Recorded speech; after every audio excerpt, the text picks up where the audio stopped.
déguster un cassoulet. Wow! Cassoulet rock.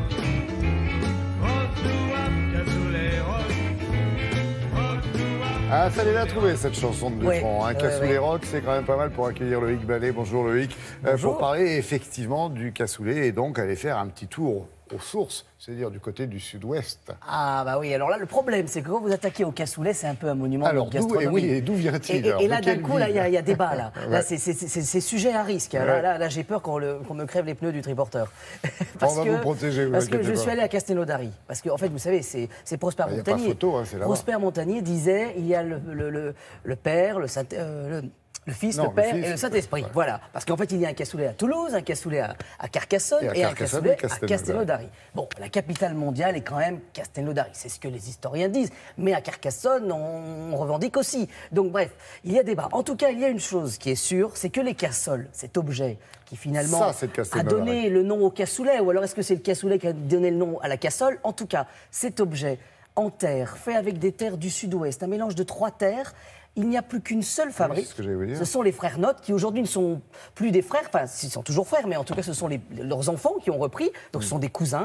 Et ils sont 2 à travailler et à mélanger cette terre et à façonner ces cassoles qui sont le récipient, le meilleur récipient, le plus adapté pour faire du cassoulet. Parce que la cuisson du cassoulet doit se faire à l'intérieur, sinon ça ne marche pas. Sinon ce n'est pas un cassoulet. Vous ne me regardez pas comme ça, je n'avais pas du tout l'intention de le faire dans une casserole classique. Oui, mais parce que ça a tendance à m'agacer le cassoulet. Voilà, parce qu'on peut faire n'importe quoi avec le cassoulet. Attention, c'est très important. On ne fait pas n'importe quoi. Regardez, nous l'avons fait sur le triporteur, s'il vous plaît.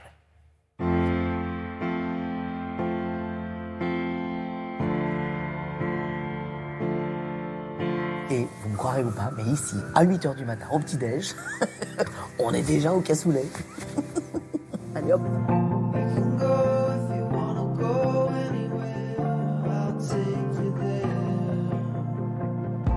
Et pour nous parler du haricot de Castelnaudary, on a rendez-vous avec Marc Coopé. Justement, il en produit.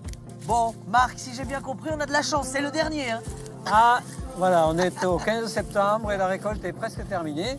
Ça commence quand, en fait? 15 août. Elle est presque sèche, la plante, là. Pas tout à fait. D'accord. Et donc, on va tout arracher et on va pratiquer ce qu'on appelle le séchage naturel au champ. Ça va rester au sol à peu près 8 jours. Donc, on prend des risques. Et donc, c'est le soleil et le vent. Tous ces facteurs vont faire, en fait, qu'on va déshydrater voilà. Le haricot. Voilà. Le haricot de Castelnaudary, c'est celui du cassoulet. Bien sûr. Il n'y en a qu'un. Il y en a qu'un, alors, celui-là. Son petit nom, ça peut être aussi le lingot du Lauragais. Oui. Il ne se vexe pas si on l'appelle comme ça. Non. Et puis si vous parlez d'or blanc, tout le monde sait de quoi on parle. C'est pas grand là. Ah, oui. Je ne sais pas vous, mais il nous illumine là. Hein. Voilà.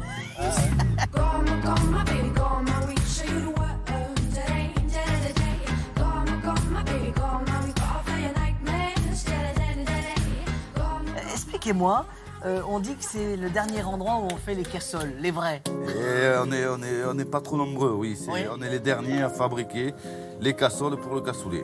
Il est timide Oui, mais vous pouvez y aller. C'est vrai? Si vous le pincez un peu, il va s'énerver. Ça commence par une boule comme ça, en fait? Ça commence par une boule comme ça, oui. Le centrage qui se fait. Oui. Et là, ce qui est assez magique, c'est que j'ai l'impression qu'en quoi? En 1 minute, même pas, on fait une cassole, non? Oui, peut-être un peu plus, oui. Oui, 2-3 minutes, il faut pour une cassole. Il y a 50 ans, il se faisait 200, 300 cassoles. Par jour? Non, par mois. Et aujourd'hui? On les fait par semaine. Ah oui! Bon, donc ça veut dire que la cassole, elle a le vent en poupe. Elle a le vent en poupe, oui. Oui, la cassole française. Hein. Oui, la cassole attention, française. Faut pas se planter. Hein. Et le secret pour faire une bonne cassole, c'est qu'il faut l'alliage de 3 terres. La terre de Revel, celle d'Issel et celle des frères Notte.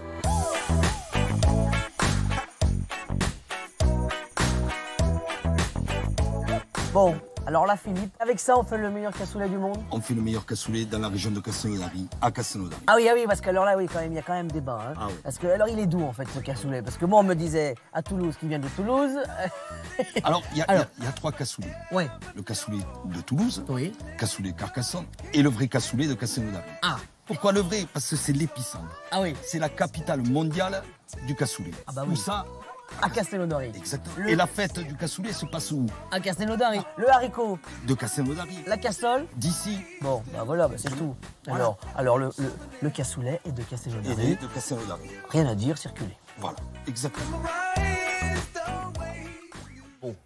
Bon, alors voilà, on a ramené la vaisselle à la maison.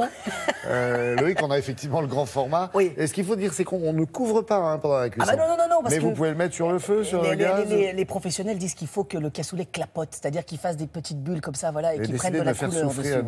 Voilà. Vous pouvez le poser sur le gaz. Ah bah oui, on peut aussi le poser sur le gaz. Et la forme est faite vraiment pour que justement tout, il y ait un circuit comme ça pour que le jus commence et remonte et redescende. Voilà. Et alors là, je vous ai amené. Ça, c'est votre dernière création. Ça, c'est plutôt rigolo. C'est la dernière création qui depuis quelques années justement de nos amis les frères Notes. Et en fait, c'est un diable, c'est-à-dire qu'on met la volaille dedans, on referme et voilà. Ah, très bien. Et alors, j'avais juste un événement à vous annoncer. Il y a une chasse au trésor gourmande dans Paris aujourd'hui. C'est assez rigolo quand même. Si. Vous voulez dire que si on court bien, on est arrivé à l'heure pour le cassoulet. Exactement. Vous avez compris ? Voilà, exactement. Regardez, elle est là, voilà. Chasse. Et vous pouvez vous inscrire, ça commence dans quelques heures. Hein. Merci Loïc.